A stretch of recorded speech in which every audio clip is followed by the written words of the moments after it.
friends. This is John, your host of Dairyland Frights. And make sure, wherever you listen to Dairyland Frights, to rate and subscribe us. Give us 5 stars. We truly appreciate it.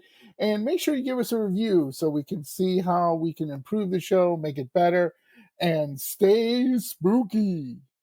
Hello, my spooky friends, and welcome to Dairyland Frights, the paranormal podcast that covers everything spooky, creepy, and mysterious in the Midwest and beyond. And today, folks, you are in for a real treat because I was lucky to get her away from her cemetery, and she agreed to come on the podcast. It is Savannah's Lady in Mourning. Welcome. Thanks so much, John. I'm so excited. This is actually my first podcast, so I'm excited to be here today. Well, awesome. Thank you for breaking it in with me because we're going to have lots of fun on this podcast as well. Going to have some spooky stories. Yeah, so please tell my spooky friends a little bit about yourself and why you're the Lady in Mourning in Savannah. Okay. So my real name is Janine. My handle is Savannah's Lady in Mourning. So taphophile, someone that loves to visit cemeteries, and following the Bonaventure Cemetery page, and just been following that for a few years, and was so lucky that just happened to be catch something from the boss that runs that page. He needed help with something, not being a tour guide at the cemetery. And I was like, hey, I think I can do that. And how about you give me a shot at being a cemetery tour guide? So that's basically how I got involved with being a cemetery tour guide. So the handle here is I'm kind of Victorian goth. On the tours, I like to set the scene, be in mourning on the cemetery tour guide. So it just kind of fell hand in hand. I love Victorian, Queen Victoria herself. So I want to take people back in time on the tours. So that's basically how it all got started. Love that. Because again, I've been on about 16 now tours, and everyone is so amazing. I'm talking about the history, especially I give my love to the local people in the area who take time out of their busy schedule to do this because they love it, right? I mean, you love this. You're interested in cemeteries, and that really comes across. Because a lot of these tours, unfortunately, they hire kids over the summer, and there's nothing wrong with that. Right. But your tour, you know what I mean? And they're 16 years old, and they're just trying, nothing wrong with that. Yeah.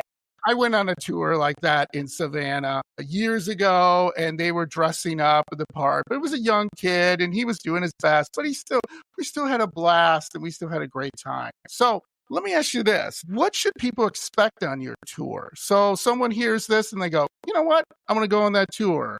Tell me a little bit about it. So it's not going to be anything during paranormal. So if you're into paranormal, that's not going to be anything at the Bonaventure Cemetery tours.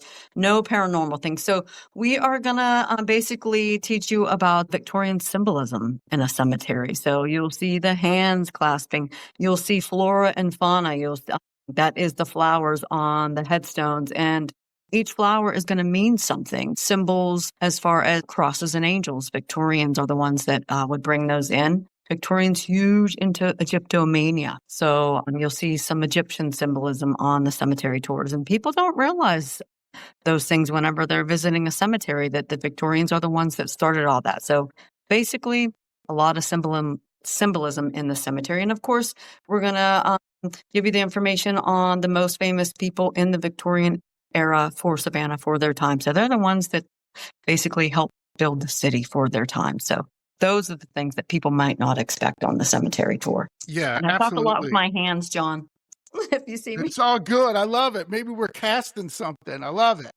Let's do it. So one of the biggest things is with cemeteries is a lot of people get the idea of, obviously, you're honoring the dead, you're honoring people who you love who have passed and everything like that. But why do you think people still have and I don't want to say negative view of it, but like, for example, let's go through some old kind of traditions, or if you want to say things that people still today don't like to do. Like, for example, walk on somebody's grave or walk over somebody's grave. Do you still believe in these traditions? Obviously, you probably do because you've studied it. But today, in today's modern history, why do you think people still do that? Like, well, better not step over his grave or something bad's going to happen. Yeah. So can you kind of share some of the mythology and the history of that? Just, I guess, Victorian. Well, I think no, Victorians, they used to picnic in their family's Yes. plot. So it would come later on as, I don't know why we got away from that, as now, yeah, don't step on their plot or something bad is going to happen to you. Maybe you're going to pick up a spirit by doing that. Something negative is going to attach to you. So those probably things, that's probably where that comes from. People are just afraid of something attaching to them in the cemetery. Some cultures won't even come into the cemetery. So we have Uber drivers that will not even come through the gates of the cemetery. So I'm not sure why those scary traditions started coming in, but I'm sad about that. But at Bonaventure Cemetery, there is a rule that you cannot step into the family's plot. So we still keep away from that. But in some of the older cemeteries, you want to find the oldest headstone here. I still do that where cemeteries don't have those kind of rules. So yeah, I'm not exactly sure when those traditions came in to where don't step on the graves. Yeah, exactly. And that it's still today that people still, I mean, great that it's respect and everything, but still in today's modern era that we still have that kind of like, for example, walking past the cemetery at night, right? It's still Right. spooky. It's still scary for some people. So you mentioned too the Victorians and everything, which they were always interesting. I love history, by the way. I'm a history nerd. The Victorians were always interesting to me because it was a different era, right? We have a lot of technologies and a lot of traditions that came from the Victorian architecture, cemeteries, things like that really kind of advanced all the different things here in the world. But what I always found interesting was, that you mentioned, is having a picnic at the gravestone of a loved one. Yeah. Why do you think people back then celebrated it so much, rather today, no one's grabbing a Happy Meal and going over to the gravestone and Right. usually not doing that, right? I think it came into where, death was just happening so much that they appreciated life more. Oh, yeah. The simpler things of having a picnic and honoring your loved one's memory with them. I think that's where that tradition came from. It wasn't a scary thing. You're just there with your family and remembering the good times with them that you had. And maybe the next year, someone that you're sitting there celebrating with, you were going to be at their gravesite too. So it's kind of like, hey, we better appreciate what time we have together. So I think that's possibly why they were doing that. Yeah, I love that and everything. But let me ask you this. What out of all the Victorian tradition interests you the most when it comes to like cemeteries and the tradition of funerals? Man, there's so many that are just so weird, like putting the, veils over a clock at the time that the person deceased, window coverings, stopping those, taking the bodies out feet first, traditions whether it rained on a funeral day. Not sure if everybody knew that is the reason why the pallbearers wear gloves. They was afraid that the spirits would, come through the body and attach to them. Those kind of things are just cool to me, but maybe creepy to other people. The fact that there was funerals in people's homes and the doors, Yeah. would be a cooling slab because death was happening so often. They needed to keep the body cool before embalming. Just so many cool Victorian death traditions. Yeah, exactly. And the one that you just mentioned is having the body displayed in your home, right? Where you could go and see Uncle Joe, go up there and be like, you're eating a sandwich and there's Uncle Joe. And remember back in the 1800s and Victorian era, there wasn't really what you would say like, hey, wear some gloves, wear a mask, wear this. I mean, sure, you might have a shroud over your face, like a woman might put a shroud or something over her, like a black lace. Yeah, the veil. Excuse me. Thank you. But other than that, that's not hygienically No. the best, No. Yeah. Yeah. Especially before embalming. Yeah. There are stories, here in the South before embalming. You died on a Monday. You were buried on a Tuesday because starting to get warm here in the South, and you were not going to start to smell so good. So that's why they needed those doors for cooling. Yeah, yeah, that's really interesting. And the fact too is, like you said, you're not a paranormal, not dealing with the spirits and the ghosts, but obviously they kind of go hand in hand. One of the biggest things I have found from interviewing paranormal investigators, they have told me, they've gone into buildings where, a lot of death was in this Victorian mansion. Mm-hmm. And they still can feel and hear the spirits and everything because, I mean, it was a very sad time. Like you said, people were dying at all different ages, all Right. different times. Like you might be talking to someone, right, on Monday, and they're dead on Tuesday. That's And you're right. like, what happened, Yeah.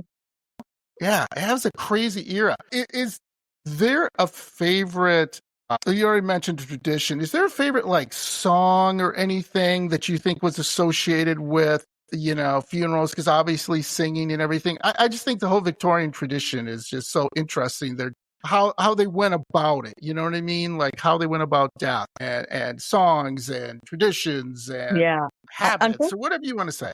I don't really know any traditional songs, but I do, as far as funeral songs, but I do know that Ring Around the Rosie, the children's song, that comes from Ring Around the Rosie, disease would make your cheeks rosy, ashes, ashes, we all fall down. That is death. And the roses were to make, you would carry the roses in the funerals because the bodies were smelling. So you needed florals.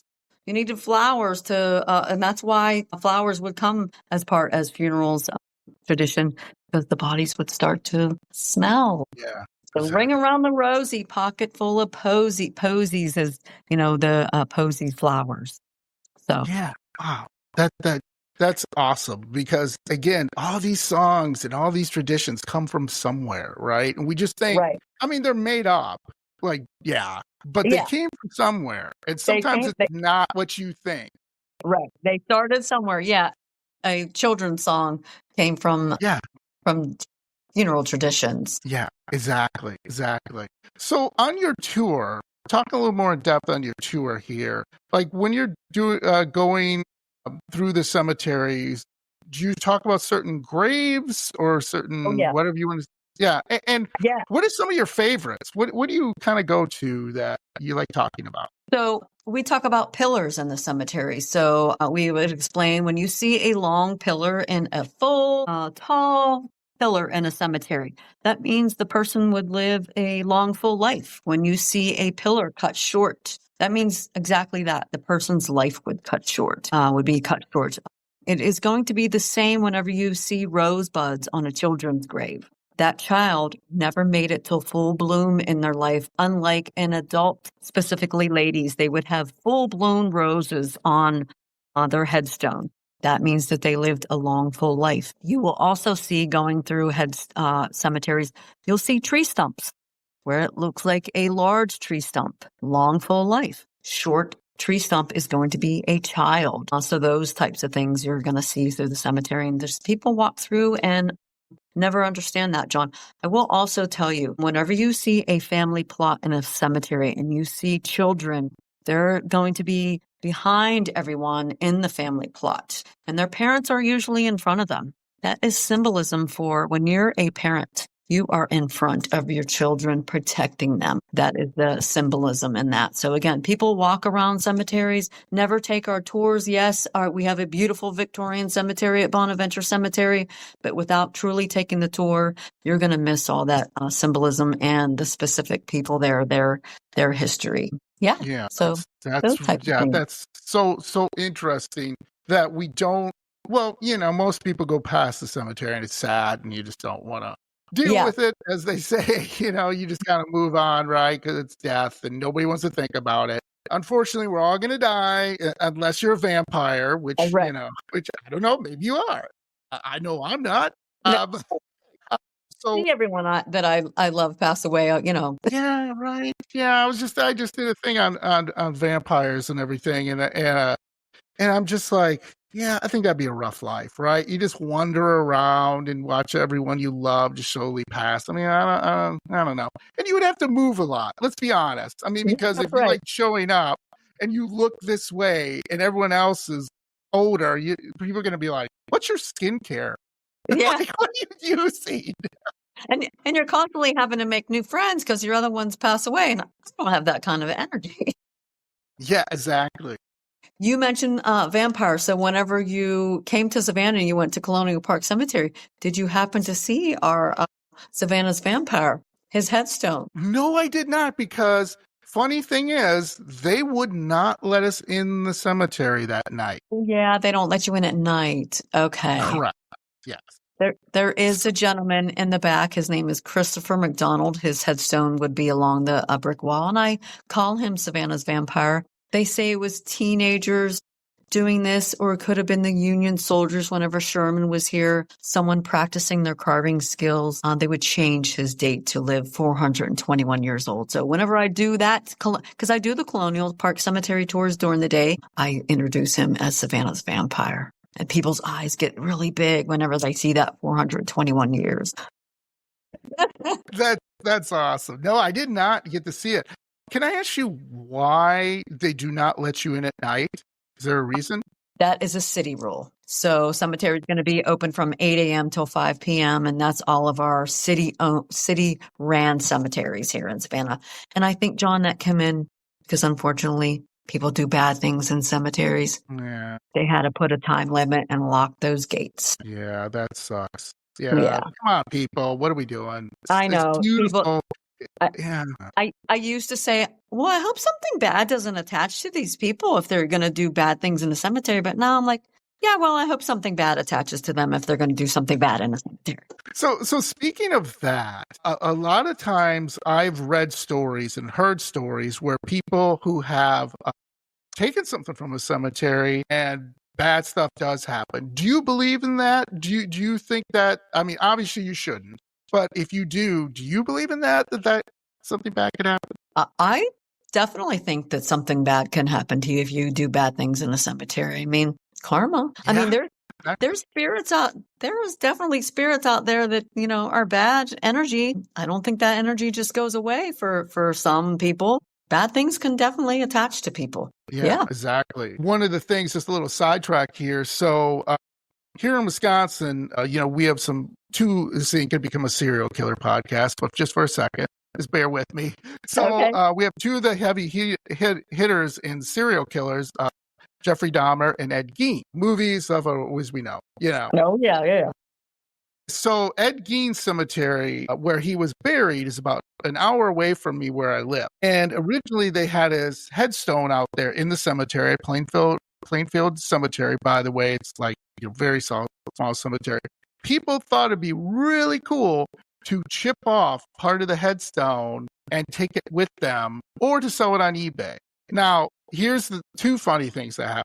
One, they've had to finally take the headstone and move it into City Hall and lock it up and you can see pictures of it. Just Google it. You can see chips away. Yeah. People chipping away. The other thing is there are people, believe it or not, again, like you said, and I feel this too, where people were keeping this in their room and then they would have like terrible things happen to them. They would claim that they would see shadows. They would claim they said Ed Gein himself. Women would claim that they would feel like they were choked or being suffocated. Yeah. And just all these terrible things. And then they would try to go return it. Like they would go like, oh, I'm just going to go back to the gravestone and I'll just set it on the gravestone. And guess what? It's gone. So you have to figure out what you're going to do with it. And obviously people will probably chuck it somewhere. But I'm thinking, what if they throw this innocent rock, right? You're just walking along. Oh, this is kind of a pretty rock. And you pick it up. Like, oh my God, and not even know that. I just think that's fascinating. Then you get the bad karma from it. Ooh. Yeah, exactly. Yeah. And so, yeah. Some people sold it on eBay too, and eBay had to step in and say, "No, you guys can't do that. You can't legally. That's illegal." Yeah, that's a good thing. Yeah, I hope so, because I'm just why would you do that? So that's awesome. So tell me, what is the most fun about your job? Meeting people from all over the world. Meeting Okay. people, truly, I've met people from all over the world. I've been doing this for 2.5 years now.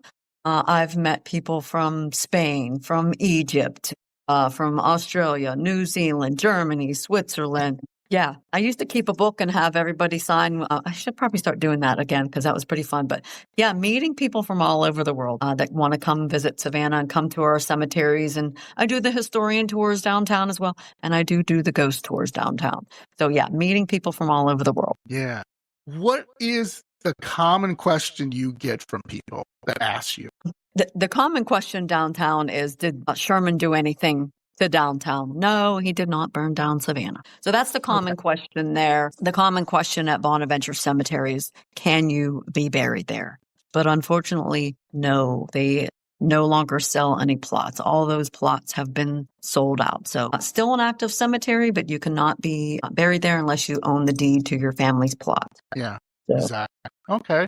That's really interesting. Now, what's the least favorite part of your job? I would say the heat and humidity in July and August. Boy. Yeah. Yeah. You must be sweating in that dress. Well, yeah, I try to tone this way down. I might do like a 50s style of mourning. God. 1950s style, so where I can just wear a fascinator and tone this way down because, yeah, it is hot. Yeah. in Yeah. July. I was gonna say, Janine, you'd probably be like, okay, people, I gotta sit down. I gotta You wrap can have this one of up those now. fans. Yeah, but yeah, we bring the fans, the neck things to keep you cool. But water is the key. We tell everybody water in the summertime. You got to keep hydrated here. Yeah. So before we get to our topic, what is the goofiest thing that someone's done on your tour? The way you went, really? Someone just pulling out snacks in the middle of the tour, but that's not the weirdest. The weirdest is, and I shouldn't say that this is so weird because whenever she just asked me, I was shocked. This came out from a young lady that does actually tours herself out in Oregon, out at the end of the Oregon Trail. She asked me if there was any famous prostitutes buried at Bonaventure Cemetery. I was shocked. I'm like, this is the South. They would not be celebrating that. I'll tell you the reason why. I guess out at the Oregon Trail, prostitutes out there made lots of money from the gold rush, what have you. Mm-hmm. And on her tours, she does a lot of famous prostitutes on her cemetery tour. But that was the most shocking question I had ever had. Wow. Yeah, that is kind of weird because typically, unfortunately, they were not buried in a cemetery. They were probably buried underneath someone's house or. Yeah. I mean, we did have our brothels here, but they would not be celebrated. Yeah, exactly. So this would not be a paranormal podcast, even though I know you don't really deal with that per se, but has anything been scary? Not at the cemetery, John. We do not speak. Okay, so we do not speak paranormal at Bonaventure Cemetery, but we definitely know that there's paranormal here. I do the ghost tours downtown, so we can that can be a topic. Okay, great. Awesome. So what is like downtown? Have you ever had an experience where maybe you're doing the tours and went like, what was that kind of attitude? I did have my own experience. Okay, let's hear it. So I'm someone, you see my content. I do a lot of filming downtown, what have you, just trying to get some content.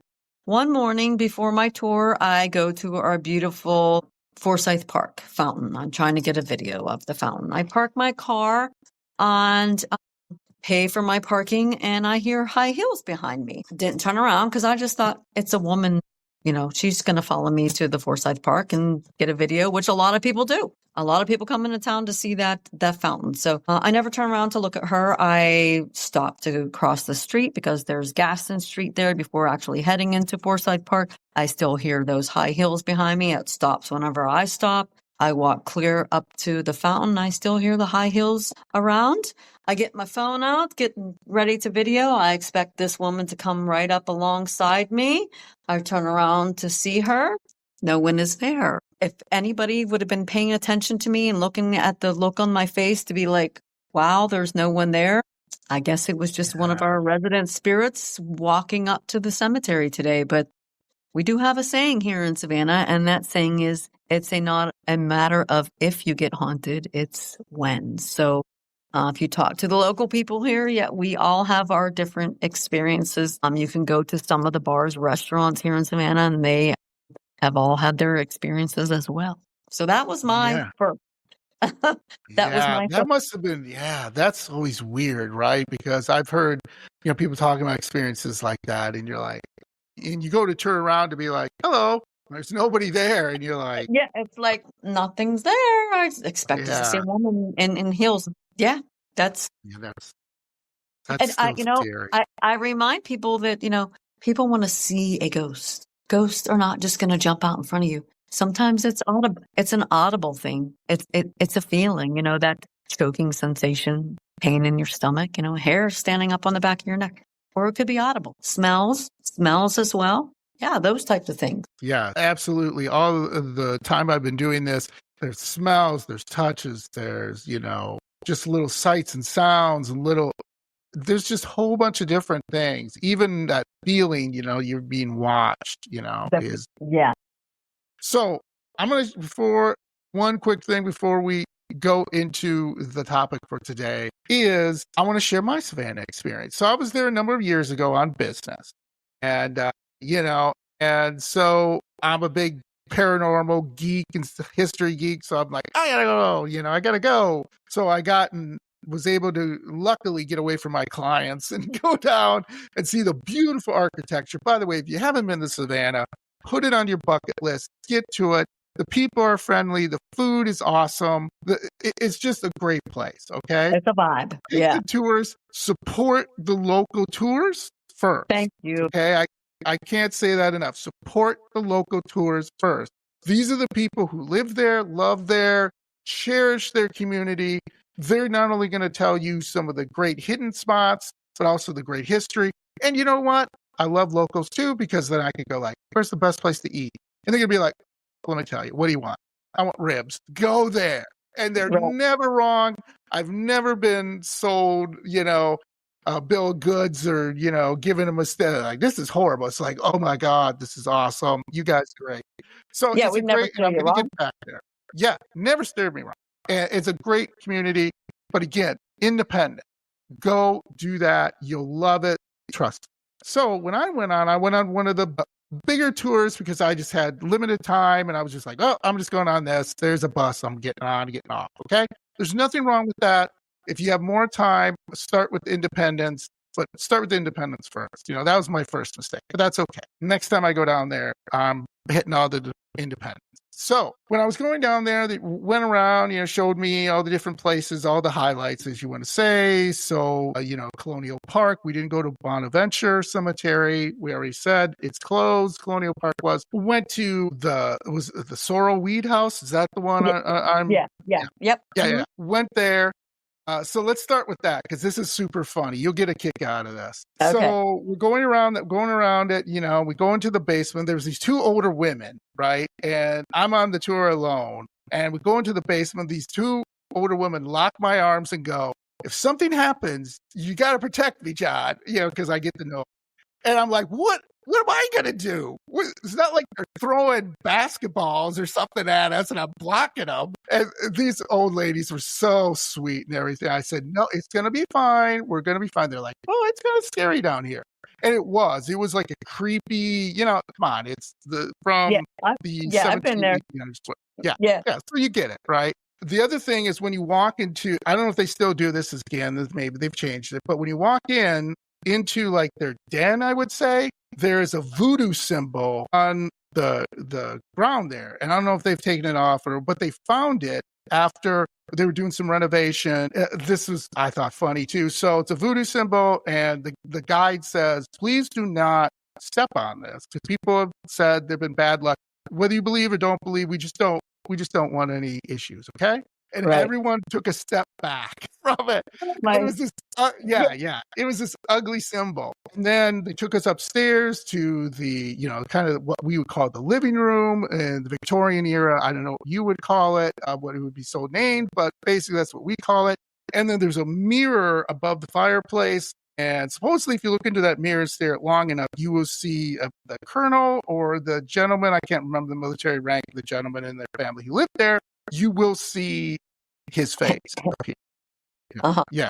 So we took a bunch of pictures, and everything. It was just, I highly recommend. There's a whole bunch of rich history that I'll have to have a different podcast episode on it.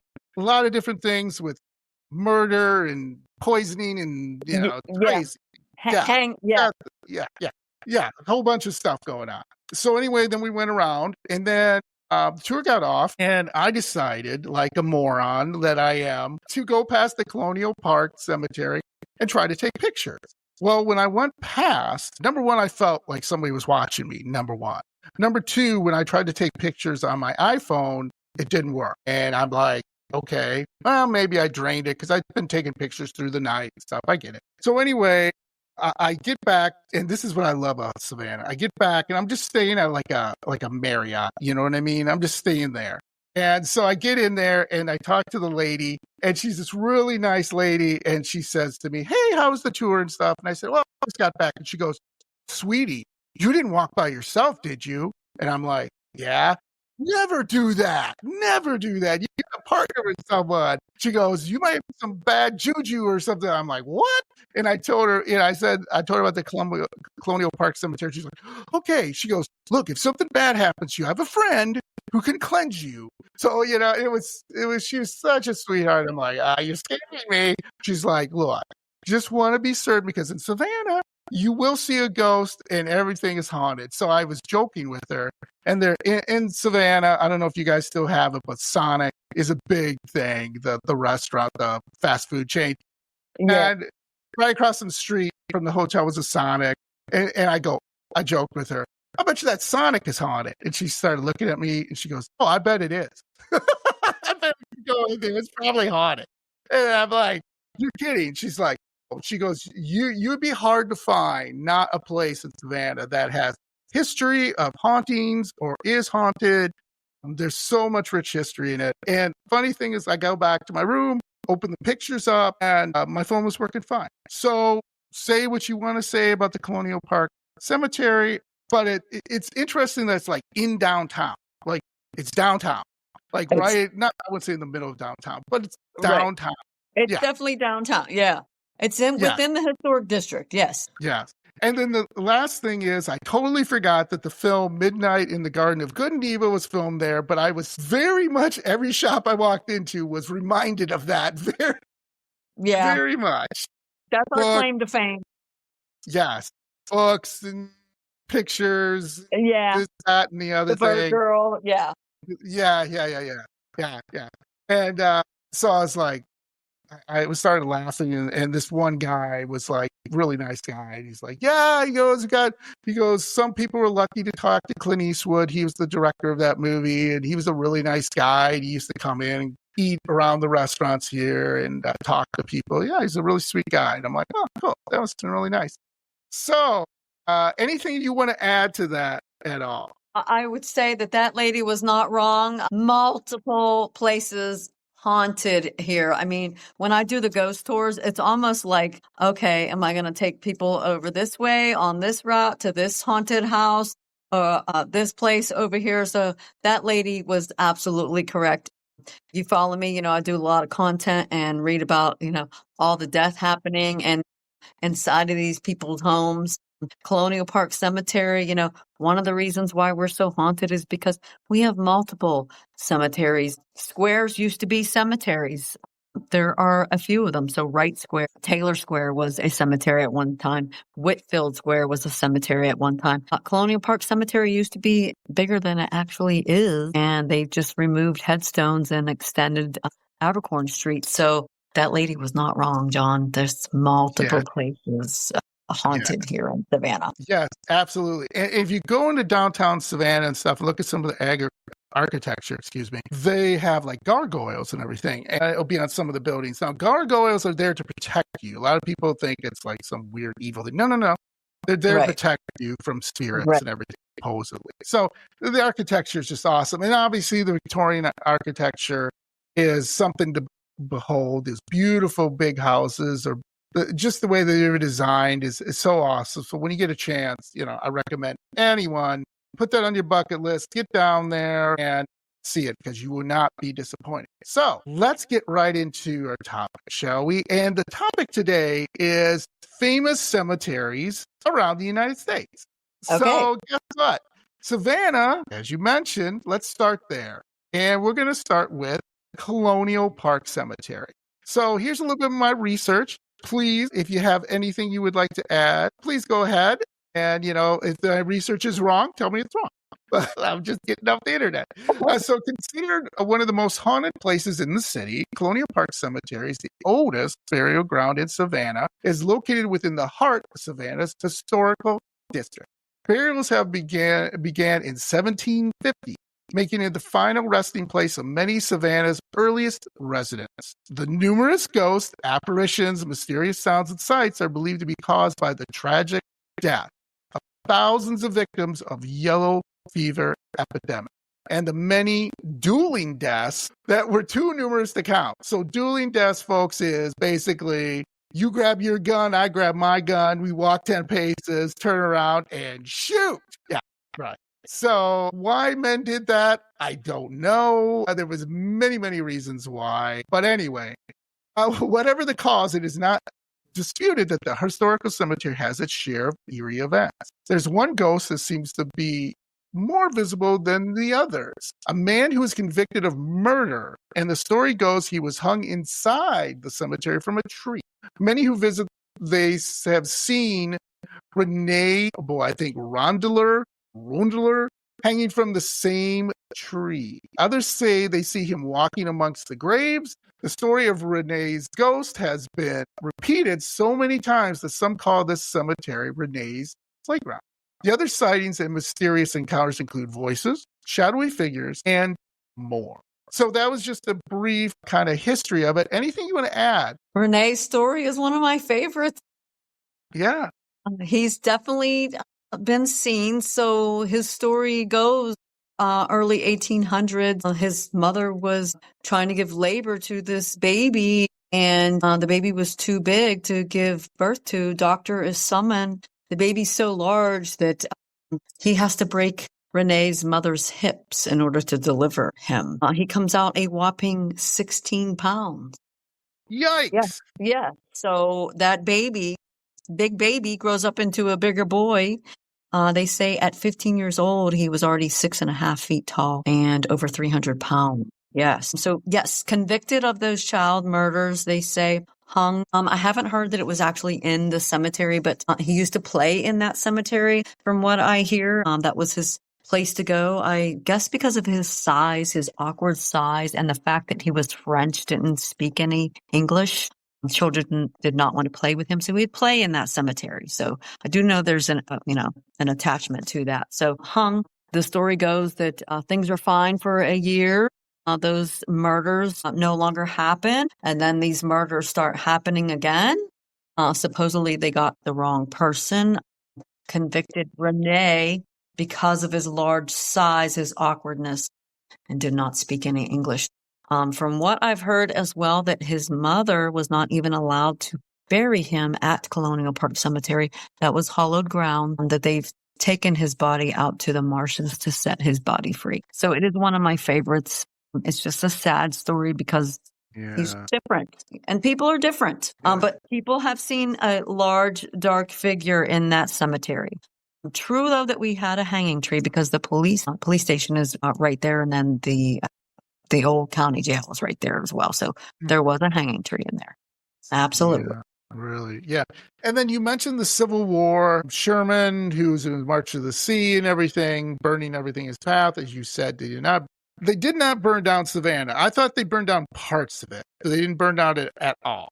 So there was not any fighting in downtown. So there was Fort McAllister, which is probably half an hour out of Savannah, and then Fort Pulaski, which is on the way to Tybee Island. But there was not any fighting in Savannah, so nothing got burned. Yeah, okay. Thank goodness.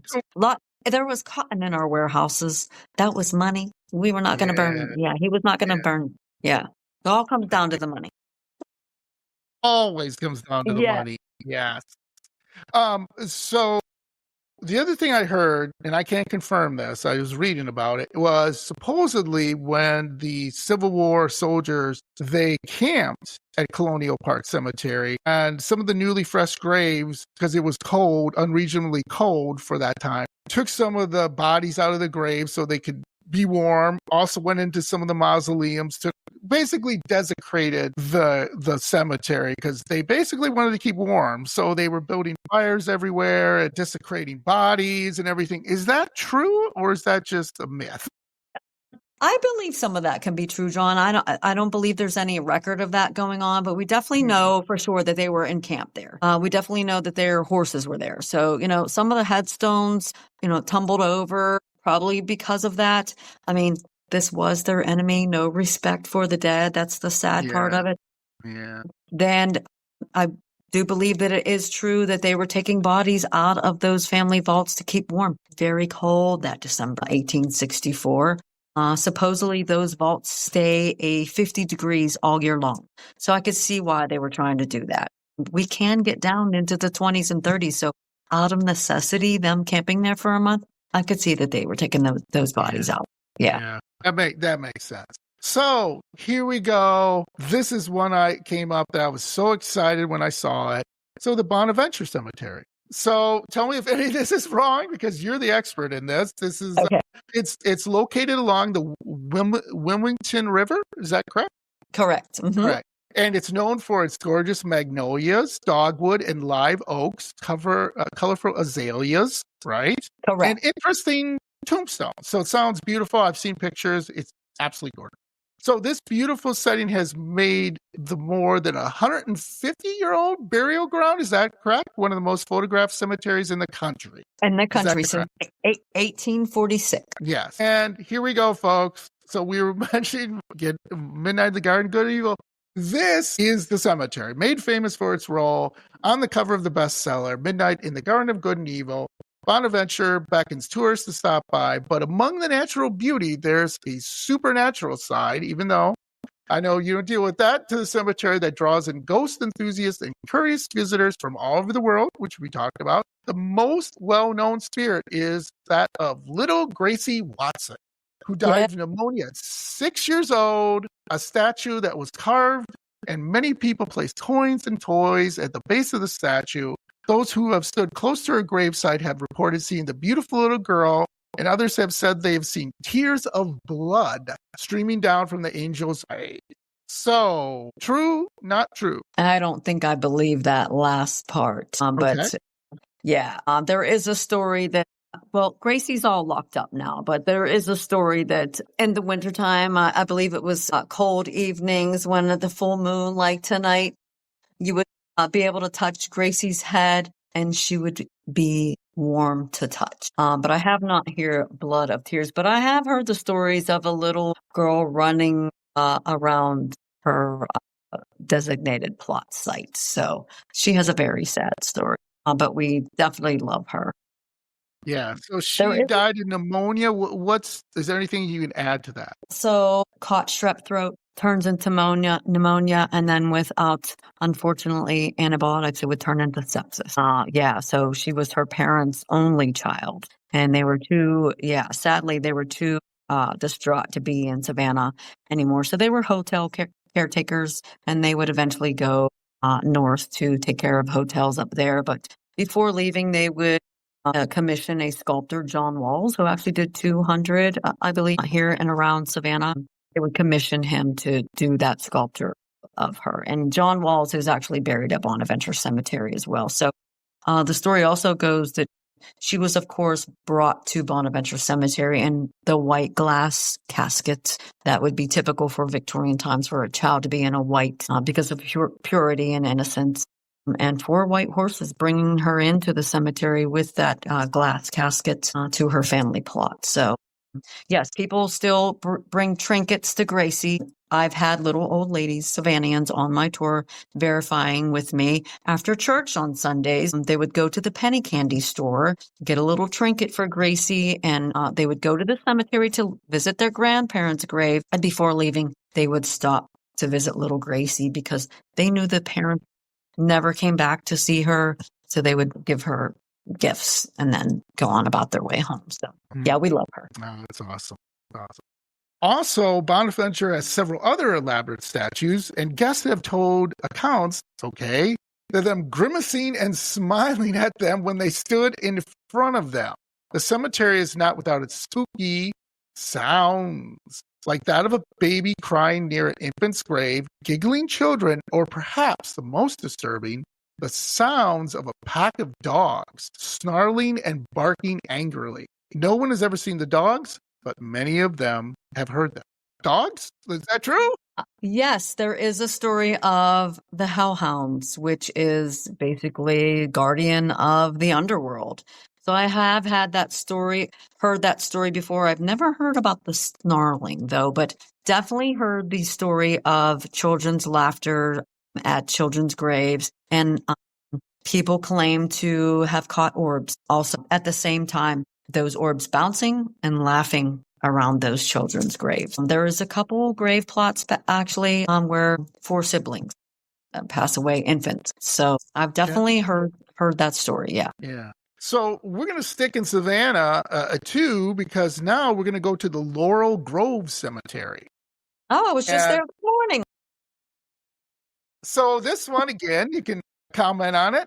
Established in 1853, this ancient cemetery was created after the Colonial Park became too full for any more burials, and it's a segregated burial ground. The north side was reserved for the whites, the south for the blacks. Among the famous laid to rest are here Girl Scouts founder Juliette Gordon Lowe, 24 different Savannah mayors, a U.S. Supreme Court justice, as well as more than 1,500 Confederate soldiers killed in the war. A walk through Laurel Grove will remind you just how separate life was back in the Civil War era, and even beyond. In fact, there are 2 separate entrances, and distinction between elaborately carved figures and headstones and simple grave markers is quite evident. Interesting. So, segregated cemetery, I've never heard of these. Anything to add off of that? It's kind of interesting. Yeah, it is. It is a sad reality. That's the dark history here in Savannah that I don't love. Yeah, you can go over it to Laurel Grove South. That is where the African American people are buried, and definitely segregated. It's separated by actually a highway, and there is definitely 2 separate entrances, and you can see the white section, lots of money. And you can see the African American section over there. It's very sad. Their monuments are not clearly as extravagant as the white section. Yeah, it's very sad. The Lowe family, Andrew Lowe, that would be Juliet Gordon Lowe's father-in-law. His enslaved people are buried over there, and they do have. Those are some that actually do have a nice monument. So Strangers Ground over there at Laurel Grove South, just like we have at Laurel Grove North as well. We have Babyland at both places as well. Yikes. Yeah. Wow. Very, I mean, it was the history here in Savannah. So yeah. Yep. So right. You got to understand some of the bad history with the good history. We don't need to hide it. We need to get it out so people can understand. Like, this is the truth. So let's not sugarcoat it. All right. That's right. I don't hide it in my tours. Yeah. Awesome. I appreciate that, and I'm sure your guests do.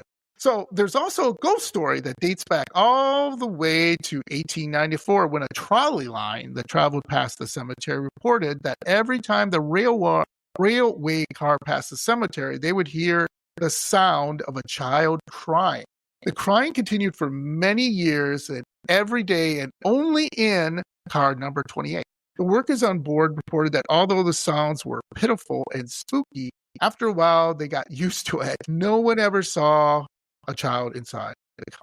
So there was a trolley. The trolley, I'm guessing, doesn't go past the cemetery anymore. Not anymore, but we had train systems back then, and the railroad system was very near to that. So I could see why people say that. And Babyland out there, I believe they said there's 5,000 babies and not many markers for these babies. So children's crying, I could understand that. Yeah, exactly. All right. So now let's go to Florida, shall we?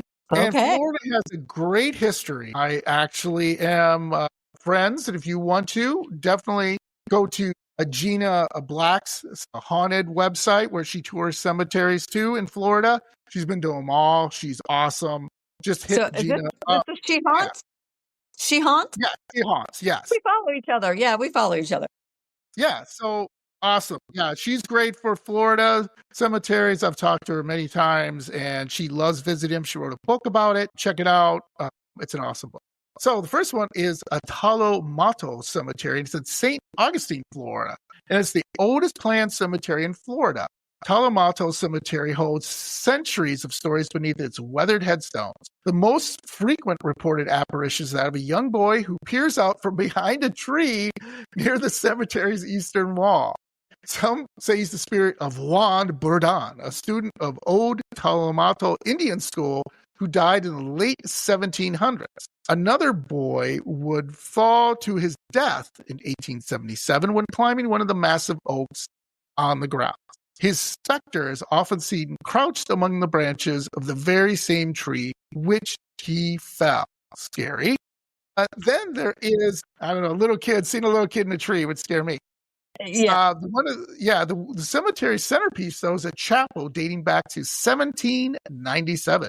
It is said to be particularly active with supernatural energy. The chapel once housed the remains of prospective saint Father Verera and Florida's first bishop, Bishop Verot. During the funeral of Bishop Verot, the attending minister decided to open Verot's iron coffin for one final look before the burial. Unfortunately, the Florida heat had accelerated decomposition, and when the coffin was opened, the sudden depressurization caused the corpse to explode onto the mourners.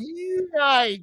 So imagine you're sitting there, and the opens and boom, guts and blood are all over you. And the smell. And the sight and the smell. And I would be vomiting. Yes. I would be vomiting. I hear you. And remember, Savannah and Florida, in certain parts of the time, the humidity is suffocating. Yes. Suffocating, folks. I've been in Florida where I literally had a shirt on and shorts, and I was drenched. Like someone poured a bucket. Yeah, humidity. 100% humidity. Yeah. So I have to ask: has a body exploded all over you when you open a? Oh, yeah. Not any time ever that I can remember, and I hope it never happens. All right. Okay. Oh, you need to talk to somebody who works in a funeral home. I bet they have stories. I guess. All right. Yeah. Well, let's keep that as a positive. That's a good thing. I just can't imagine. Both father, this is pretty obvious. The chapel was reported filled with a horrid stench, and several attendants were sickened. So yes, we get it. We would all thrown up. Let's give me a break. Both Father Verera and Bishop Verot spirits have been witnessed near the chapel. Okay. So the chapel in the cemetery is only open for the public of brief tours, 11 a.m. to 2 p.m. on the third Saturday of each month. I don't know how you clean this up, but it's a different thing. It can be readily viewed on any other day outside from its iron gates and is a stop of many local ghost tours. Plus, its location on Cordova Street, which I don't know where that is only a short walk, if my Florida listeners, you can tell me, to the next haunted destination on our list. So Florida's a lot like Savannah. If you've been to Florida, a lot of their cemeteries are close to each other. So, that's just the way they built it. So anyway. Huguenot Cemetery. This one is in St. Augustine, Florida, and is established in 1821. Outside the original city gates is a burial ground for yellow fever victims. We already talked about that with the Colonial Cemetery. Yellow fever was nasty. Yeah. The pandemic we had with COVID, imagine that a million times worse. They didn't have any inoculations. There was nothing. You just sat there and died. And ugh. And in a painful way, yeah. In a very painful way. Yeah. Huguenot Cemetery is believed to harbor the spirits of those died during the epidemic. The most famous ghost is that of Judge John B. Stickney, who died in 1882 and was exhumed years later to be reinterred in Washington, D.C. During the exhumation, the gravediggers took a break and left the casket unattended, and upon their return, had discovered that someone had removed the judge's gold teeth. So we got bodies exploding. We got people taking gold teeth. Those are the people that do bad things in cemeteries. Yeah. This apparently didn't sit well with Stickney, as today visitors report seeing the judge's spirit pacing near his disturbed grave, perhaps still seeking justice for the desecration. Have you heard that any of your tours? Someone stealing teeth or valuables or Stealing bodies. yeah. You know, we have black market on human bones here in Savannah, like New Orleans. So, Well, yeah, because of hoodoo, not voodoo. Yeah. So, yeah, people stealing bodies here. I think it was 2014. They're trying to steal a body out of the near the Catholic cemetery. Jeez, So people do bad things in cemeteries, John. Yeah, and please don't do that. Please do not do that. Also, others describe encounters with a young girl. Of course, you gotta have a young girl in a cemetery in a white dress who appears to be playing around the tombstones and sometimes floating among the trees, only to disappear when approached. She is often associated with an unidentified 14-year-old girl whose body was found near the city gates during the yellow fever pandemic. Her spirit is believed to roam the shore expanse between the cemetery and the gates. She has been witnessed in both locations. Yeah, you can't have a cemetery without a little girl frolicking, jumping. Right, or a lady in white. Correct. Yeah, if you don't have those, come on. What are we doing? Yeah, your cemetery is not good. Yeah. So in this cemetery, people again have heard different voices. They've heard little giggling. They've gotten certain pictures. One thing I always, as a disclaimer, and please help me out with this, remember, cemeteries do close. So please do not go in there after hours. I know if you're a kid and you think it'll be fun to grab a Ouija board and go in there and try to bring spirits, please don't do that. Okay, because I've known of people doing that. Nothing good happens whether you're arrested or maybe you brought something bad upon you. Whether you believe it or not, the point is stay out of them. Go on the tour. Ask the tour guide, when can I come back? If she's busy or he's busy, say, hey, we got plenty more tours, right? You'll be fine. Yep. Yeah, exactly. Now, last one. The St. Louis Cemetery is in New Orleans. No, I have to say it this way. Nolens, Louisiana. Nolens. The oldest surviving cemetery in New Orleans is St. Louis #1 Cemetery. Opens its gate in 1789 and has been accumulating ghost stories ever since. The cemetery's 700 above-ground tombs, necessitated by, obviously, the high water table, create a maze-like city of the dead with over 100,000 burials compressed into one city block. That's crazy. Wow. 100,000? Wow. Nuts. Wow. I'm just, I mean, that is the true city of the dead. Yeah. The cemetery is best known for its Marie Laveau, the famous voodoo queen. She's in the cemetery. Laveau's tomb remains one of the most visited in the cemetery, obviously, because she was the voodoo queen of New Orleans. A lot of people go in there trying to ask her to give them love, money, fortune. Hey, as long as you're not desecrating anything and you know that you're doing something that is... Go ahead. I was going to say for yourself. Yeah. For yourself. And being respectful. No bad things against others. Yeah. Yeah, being respectful. Also, there is the Glampion family crypt, and it's marked with triple X's by those seeking her supernatural assistance. So there's another crypt and her crypt, and people put these X's on there, okay? Visitors report seeing a woman in white dressed with a red and white turban walking among the tombs, only to vanish when approached. Others claim to hear her ritualistic drumming and chanting near the grave at dusk.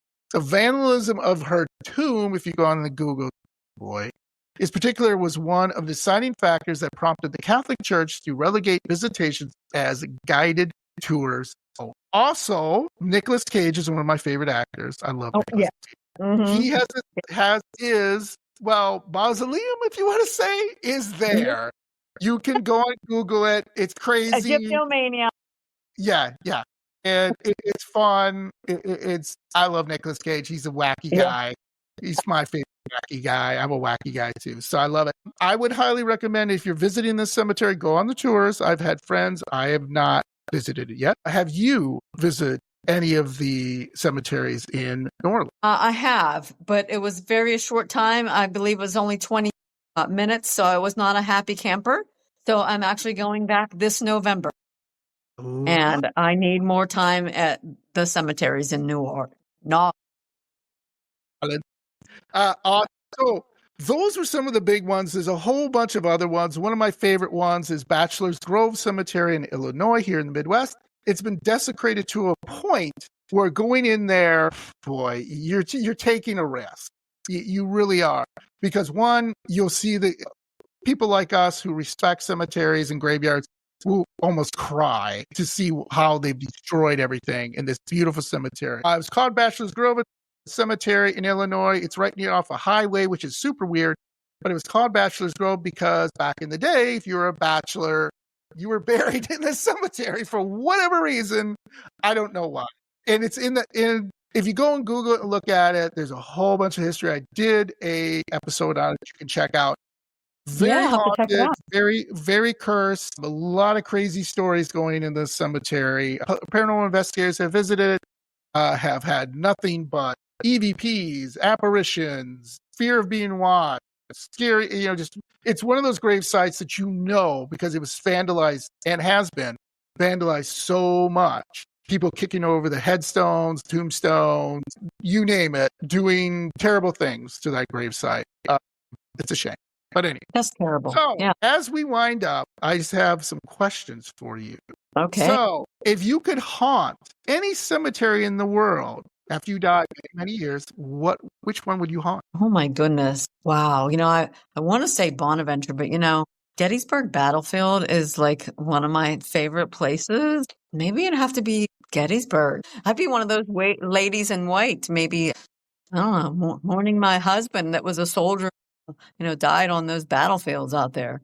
Yeah, Gettysburg. If I couldn't be a tour guide anywhere else, I think it'd have to be Gettysburg. But yeah, Gettysburg. Be on the lookout for that, folks. Many years from now. So, would you be a mischievous ghost, or would you be a nice ghost? Ooh. People always want to talk about the bad spirits out here, so I think I'd be a nice ghost. I'd be one of those spirit guides. Okay. So if someone got lost, like a little girl got lost, they could come back and be like, Mommy, this really nice lady brought me back. Yeah. And then look and be like, there's no lady, but we know it's you. Yeah. Mysterious. Yeah. I want to be a nice ghost. Awesome. And last question. On your bucket list, is there a cemetery anywhere in the world that you want to go to that you just love? It's on the bucket list. Number one. It is. Well, I told you, I love the Victorian, so it's going to have to be Highgate Cemetery. That's the original Victorian cemetery, so it's going to be Highgate over in England. Love it. Yes, that's a beautiful, beautiful cemetery. A lot of beautiful cemeteries in England and around that area. So this was awesome. I learned so much. It flew past so much. I know it did, John. Yeah. This is great. This is so much fun. So tell my spooky friends where they can find you, how they can get a hold of you if they're in the area to set up a tour, and just share what you need to share with them. Okay. So my handle is going to be Savannah's Lady in Mourning.com, or Savannah's Lady in Mourning, not .com. So you would want to put a dot in between all of those, because Instagram, it makes you have a weird handle. So it's savannahs.in.lady.mourning. And if you follow me there, you can go to the link in my bio, and it has the place to book all the tours. And if you don't want to do that, you can go to shannonscott2ts.com, and that's where you can book our Wandering Historian tour. That's our historic tour of downtown Savannah. We do the Bonaventure Cemetery tours. We also do the Laurel Grove North Cemetery tour, and we do Colonial Park Cemetery tour. And if you want to do a ghost tour with me, you can also go to shannonscott.com and book our Dr. Buzzard ghost tour. So that's where to find me, y'all. Love it. Those all links will be in the show notes. Please go and check it out. And again, give her some love. If you're in the area, please go on these. You will learn so much and find out the rich history and the love, she has for Savannah and cemeteries. Yes. Awesome. So you are welcome back anytime. I'd love to have you back. I didn't get to some things on here. I'd love to share that with you. I feel like I underdressed for this podcast. All I'm wearing is this shirt, and you look beautiful and dressed up. I'll have to be a Victorian gentleman next time. All right, John. All right. Well, thank you so much. And stay spooky. All right, John, you too. Take care. Bye, y'all. Bye.